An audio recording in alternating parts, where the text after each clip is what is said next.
Olá, queridos irmãos da Primeira Igreja Batista de Mantena. Estamos aqui para mais uma preciosa aula da nossa Escola Bíblica Dominical. Como você bem sabe, nunca é demais falar, estamos estudando a revista Práticas Bíblicas, que foi produzida pelo corpo editorial da Convenção Batista Mineira. O tema da lição de hoje é a Igreja, povo em peregrinação. Tenho certeza que seremos tremendamente abençoados. Mas antes de darmos sequência a esse estudo, eu quero ler um texto da palavra do nosso Deus, porque ele vai balizar aquilo que eu e você precisamos compreender à luz da palavra do Senhor durante todo o estudo de hoje. A palavra de Deus no livro de Atos, mais precisamente no capítulo 7, a partir do versículo 54, ela nos diz assim, eu lerei até o final, portanto, até o versículo de número 60.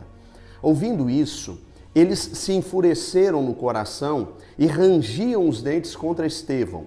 Mas Estevão, cheio do Espírito Santo, com os olhos fixos no céu, viu a glória de Deus e Jesus em pé à direita de Deus e disse, vejo o céu aberto e o Filho do Homem em pé à direita de Deus. Então eles gritaram e, tapando os ouvidos, lançaram-se juntos contra ele e, empurrando-o para fora da cidade, o apedrejaram. E as testemunhas puseram as suas roupas aos pés de um jovem chamado Saulo. E enquanto o apedrejavam, Estevão orava, Senhor Jesus, recebe o meu espírito. E pondo-se de joelhos, clamou em alta voz, Senhor, não lhes atribuas este pecado. E tendo dito isto, adormeceu. Que Deus nos abençoe na leitura da sua palavra. Pelo visto, você já deve ter percebido que nós temos aqui preciosos ensinamentos para o meu e para o seu coração. Esta lição de hoje fala sobre o discurso de Estevão na sua defesa no Sinédrio. Já temos aprendido algumas lições o que significa Sinédrio. O Sinédrio era o lugar onde as pessoas mais importantes, que eram consideradas autoridades do judaísmo naquele tempo, se reuniam na cidade de Jerusalém. E o Sinédrio tinha naquele momento um papel muito mais político do que espiritual, muito mais político do que sacerdotal. Inclusive, eles julgavam tudo que se referia à Igreja de Cristo naquele tempo como algo que deveria ser condenado e extirpado, eliminado da face da terra. Estevão era um homem de Deus. O capítulo de número 6 diz que a história de Estevão era uma história tão importante para a história do cristianismo nesse primeiro século da era cristã, que eles o levaram para dentro do Sinédrio para, de certa maneira, julgá-lo, naturalmente já com o pensamento predisposto em condená-lo. E a Bíblia diz que o rosto, a face de Estevão resplandecia a glória de Deus de tal maneira que isso impressionou todos os que estavam ali no Sinédrio e, naturalmente, as pessoas que ficaram sabendo disso posteriormente. A Bíblia diz que eles queriam conhecer a defesa de Estevão, o que ele tinha em sua defesa. E a palavra do Senhor diz que este homem, de maneira impactante, eu diria contundente, defendeu a sua fé como os grandes servos de Deus devem fazer. E ele trabalha a sua tese, a sua defesa na perspectiva da peregrinação, isto é, nós não somos deste mundo, nós somos servos de um Deus que nos espera nas mansões celestiais. Então nós não somos deste mundo, estamos aqui de passagem. E ele prova isso fazendo um arrazoado desde o Velho Testamento até aquele momento da história do povo de Deus sobre a face da terra. E há algumas coisas importantíssimas que eu gostaria de trilhar ao longo de todo esse estudo com você, caminhos pelos quais eu e você devemos percorrer, se quisermos realmente aprender a importância de sermos uma igreja, a igreja do Senhor, que peregrina nesta terra e que não pode ter com esta terra relacionamentos de intimidade, isto é, nós não podemos nos tornar nesta terra servos do inferno, precisamos viver como servos do Altíssimo, servos de Deus, ainda que soframos soframos ameaças como Estevão sofreu, ainda que sejamos encurralados como Estevão foi, ainda que sejamos até eliminados como Estevão foi, nós precisamos nos manter firmes e fiéis aos propósitos do Deus Altíssimo. Eu queria então fazer algumas observações que estão divididas em tópicos, nesta lição. O primeiro tópico desta lição é o seguinte: o peregrino e sua missão. Estevão trabalha algumas coisas importantes nesta passagem bíblica que vale a pena eu e você destacarmos. Ele trabalha a ideia de que nós, como servos do Deus Altíssimo, peregrinos nessa terra, estamos aqui por uma perspectiva da promessa de Deus, eu poderia dizer até das várias promessas de Deus e, por que não dizer, da sua fidelidade. O nosso Deus, ele tem sido fiel conosco. E ele tem cumprido as suas promessas. Para fazer esta defesa, a Bíblia diz que Estevão vai à história de Abraão, desde o momento em que Abraão foi chamado por Deus. E a Bíblia diz que ao sair da terra de Ur dos Caldeus, Abraão sai para uma terra que Deus haveria de lhe mostrar. E Estevão relembra este ensinamento a todos aqueles sacerdotes, fariseus que estavam ali no sinédrio para interrogá-lo. Naturalmente, como doutos da lei, eles conheciam essa história de trás para frente. Mas Estevão faz questão de mostrar como Deus estava presente neste processo em que Abraão sai da sua terra e vai para uma terra que seria mostrada pelo próprio Deus. Alguém que vai peregrinando no projeto de viver aquilo que Deus espera para a sua vida, a sua vontade. E a Bíblia diz que Estevão foi muito feliz na sua defesa, porque ele mostra que Abraão foi um homem de fé, um homem que andou com Deus, um homem que literalmente confiou no Senhor, um homem que aprendeu a experimentar a dimensão das promessas do Senhor e principalmente da certeza da fidelidade de Deus. Gosto inclusive de uma observação, e quero frisá-la aqui, que fora feita pelo autor da nossa lição. O autor da nossa lição diz que o nosso maior patrimônio não é qualquer herança de ordem humana. Inclusive, ele chega a dizer que nem tampouco a herança espiritual que vamos receber lá na eternidade. Nosso maior patrimônio é a paz e a tranquilidade que nós temos em viver debaixo das promessas do Senhor, com a certeza da fidelidade de um Deus que nunca volta atrás na sua palavra, que nunca falha, que nunca nos deixa na mão. E é interessante que Estevão defendeu essa verdade. E eu e você precisamos defender isso com unhas e dentes, como nós dizemos por aí, porque este é sem dúvida nenhuma o escopo doutrinário da nossa vida cristã. Nós não podemos nos perder desta verdade. Há uma passagem que se encontra em Filipenses capítulo 3, versículo 20, que é mencionada pelo autor desta lição, que diz assim: a nossa pátria está nos céus, de onde também aguardamos o Salvador. É interessante lembrar que nós não somos mesmo deste mundo.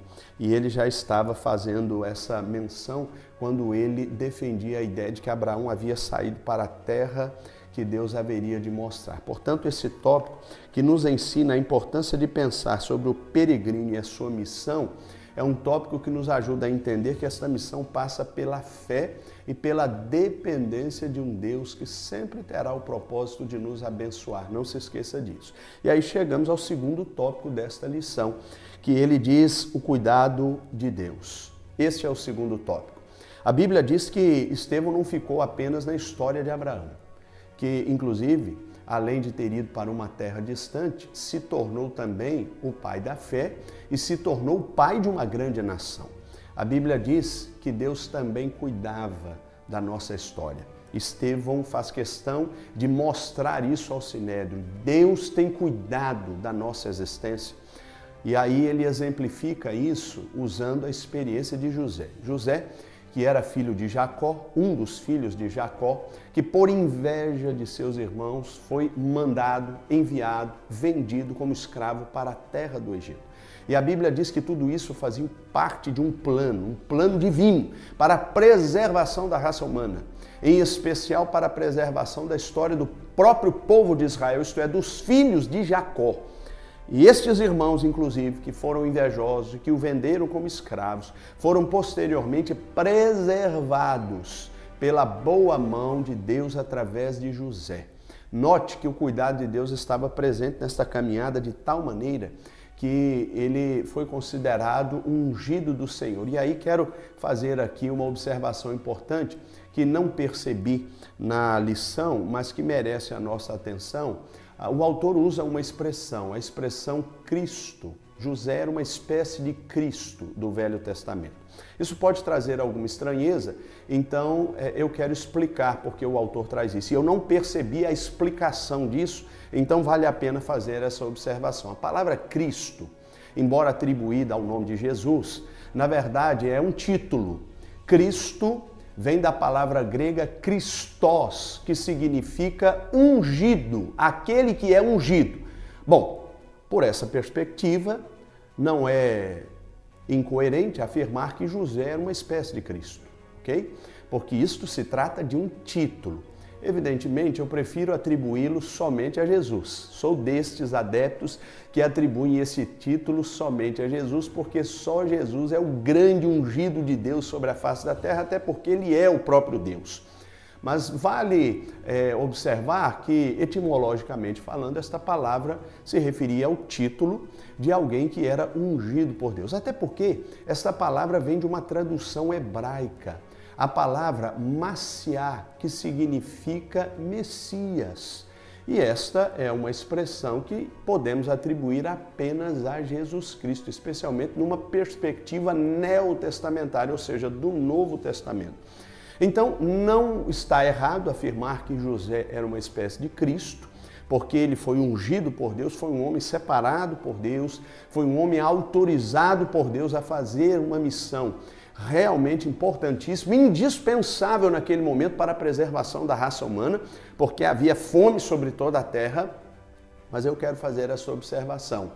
Este é um título que nós devemos preferencialmente atribuir apenas a Jesus, porque Jesus Cristo é de fato o grande Messias, é de fato o grande ungido de Deus que veio para salvar a humanidade, para nos preservar da morte eterna, e isto não tem precedentes, não há nada parecido com isso. Então o nome do Mestre mesmo é Jesus. Mas nós podemos atribuir este sobrenome, digamos assim, não é? Como um título, uma titulação que Jesus recebia. Jesus, o Messias, Jesus, o ungido. E de fato ele o era. Por isso também não é errado inverter esta ordem. Você pode dizer Cristo Jesus, porque Cristo é o ungido. Então, o ungido Jesus, o Messias Jesus, também estaria correto. Feita esta observação, feito este parênteses, vamos seguir em frente aqui na nossa lição. O que mais importa nesse tópico é o entendimento de que Deus realmente cuida das nossas vidas. Fica provado isso no discurso de Estevão. Estevão, diante de todo o Sinédrio, diz, olha, pela história de José podemos perceber claramente que Deus cuida daqueles que nele esperam. Deus cuida do seu povo. O cuidado de Deus é realmente verdadeiro. Independentemente de não sermos deste mundo, ou de sermos desse mundo, na verdade não o somos, independentemente do que configure a nossa existência nesta terra, a grande verdade é que eu e você somos cuidados por Deus. E aí vale aqui uma observação importante que nos toca profundamente nesse momento. Você há de convir comigo que nós estamos vivendo um tempo em que precisamos tremendamente do cuidado de Deus, e Deus não vai nos faltar. Basta que eu e você creiamos nele como José creu. Basta que eu e você confiemos nele como José confiou. Basta que eu e você saibamos que este Deus, ele é o maior interessado no nosso sucesso. Ele vai cuidar da nossa despensa, ele vai cuidar dos nossos negócios, ele vai cuidar da nossa vida, desde que, evidentemente, eu e você estejamos inteiramente dependentes do seu poder e da sua graça. E então chegamos ao terceiro e último tópico desta lição. Estevão fala de Jesus. Jesus é de fato o grande exemplo no discurso de Estevão. E você vai perceber que isso trouxe bastante desconforto no Sinédrio, porque a Bíblia diz que na medida que Estevão mencionou o nome de Jesus Cristo e a visão que estava tendo da glória de Deus, e Jesus assentado no trono, à direita do Pai, a Bíblia diz que estes homens que lideravam o judaísmo naquele tempo, os sacerdotes do Sinédrio, estes foram contra ele numa fúria tremenda, querendo literalmente empurrá-lo, machucá-lo, e o levaram para fora e o apedrejaram. E a Bíblia diz que inclusive havia muitas testemunhas, dentre elas Saulo, que posteriormente se transformou no grande apóstolo Paulo, mas que àquela altura ainda não havia se convertido, não tinha tido nenhuma experiência com Jesus. Estevão então foi literalmente apedrejado diante de toda a sociedade, e não somente com a aquiescência, o consentimento do Sinédrio, mas com a condenação veemente, a exigência veemente do Sinédrio para tanto. O nome de Jesus Cristo causou um impacto, mas o mais impressionante é que Jesus se torna exemplo para Estevão e deve sê-lo para nós também. Se nós queremos peregrinar nesta terra com sucesso, passar por ela com sucesso, eu e você precisamos seguir o exemplo de Jesus. E aí me impressiona, e é por isso que eu li a passagem que vai do versículo 54 até o versículo 60, o que me impressiona aqui é o fato de que Estevão usa palavras que só Jesus Cristo havia usado. Você vai se lembrar que no momento da crucificação, enquanto Jesus via todas aquelas pessoas fazendo com ele chacotas, humilhações, a Bíblia diz que Jesus disse: Pai, perdoa-lhes porque não sabem o que fazem. E é interessante que Estevão, usando palavras muito semelhantes, faz o mesmo pedido a Deus. Ele diz: Pai, não imputes pecado algum a eles. Eles não entendem o que estão fazendo. E a Bíblia diz que logo depois de ter pedido clemência, pedido por aquele povo, intercedido por aquele povo, a Bíblia declara que Estevão adormeceu, isto é, Estevão morreu. Sabe o que significa dizer isso?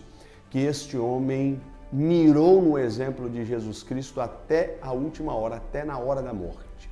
Eu e você precisamos ter Jesus como nosso maior exemplo. Não podemos perder de vista que estamos peregrinando nessa terra. Nós não somos desse mundo. Precisamos acreditar na visão de Deus, naquilo que Deus tem para o nosso coração. Precisamos seguir em frente, como Abraão fez. Precisamos cuidar de uma existência dependente do Senhor, como José o fez, porque Deus cuida das nossas vidas. Deus nos preserva mesmo diante da fome, mesmo diante da pandemia, mesmo diante do desemprego que cresce assustadoramente no país e no mundo inteiro, mesmo diante de uma crise que é de saúde pública e é também de economia, e é também de emoções, é também de relações. Nós precisamos confiar no Senhor. Deus cuida das nossas vidas. Mas, sobretudo, precisamos mirar no exemplo de Jesus, porque Ele é, sim, a pessoa que vai nos dar o caminho, vai nos apresentar a verdade e vai nos proporcionar a vida de que tanto precisamos para uma história mais do que vitoriosa.